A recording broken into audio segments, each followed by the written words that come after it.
Why don't take into account other people's, uh, let's say, mental dependencies, right? We all have all sorts of those. Well, people call them attachments, but mental dependency means a bit more for me as a context and a concept because, see, the point with the mind is that people identify with all sorts of things. They identify with a religion, with a job, with a societal background, with all sorts of things, because to a certain extent, each of those is very important. They all shape the persona. But as I said, I'm not interested much in the persona, because the persona is nothing else but a volatile aspect of the mind. The mind is just an engine of creation. It will always create based on what you give to it. Yes, but it will have no foundation upon. It simply doesn't care much. What you give it, it will create. Yes? Just like the washing machine, you can put anything within it, it will do its programming. Similarly, the mind creates based on what you give. It doesn't have any foundation. The only foundation of the mind is basically your attachments.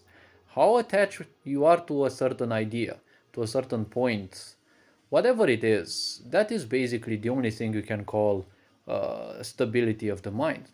Because the mind is basically just like those people in the LGBT movement. Today they identify as a cat, tomorrow they identify as whatever else. That is basically the same aspect of the mind. The mind is a volatile aspect, it just creates. Now, the problem is a lot of people, because of misery or abandonment, other issues, they end up way too attached to those creations of the mind. And they forget that meaning is only in their heads.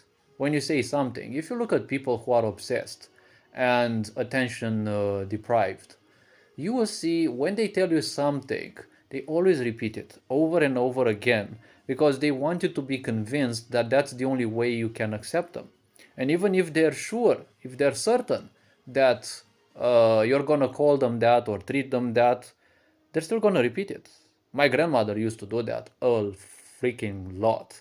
She would constantly tell me the same freaking things because she was obsessed with people accepting her by the personal image or persona image that she had over herself.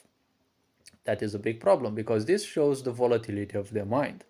That is why people who are simple-minded, they will always be suspicious because there is always certainty that people will not act the way you want them. And that is why a lot of people, unfortunately, because of expectations, they end up very hurt in life. So I can't care much about other people's persona because those are their identifications.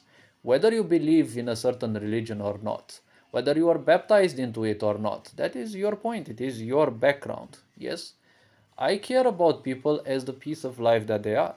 That is my function. Because as a pantheist, to a certain extent, that is what it means. It means that I can't care much about other people's expectations or especially their persona. That is their own doing, along with other people's influences, but in the end is what you accept ends up as your persona. Whether you accept it consciously or not, it still ends up as your persona. I'm not interested in the persona because that is someone else's opinions, ideas, pains, misfulfillments in life, and all sorts of things like that. But the point is, ultimately, everyone is a piece of life, and everyone deserves respect and such. But when we end up serving some piece of meaning, it becomes greater than creation.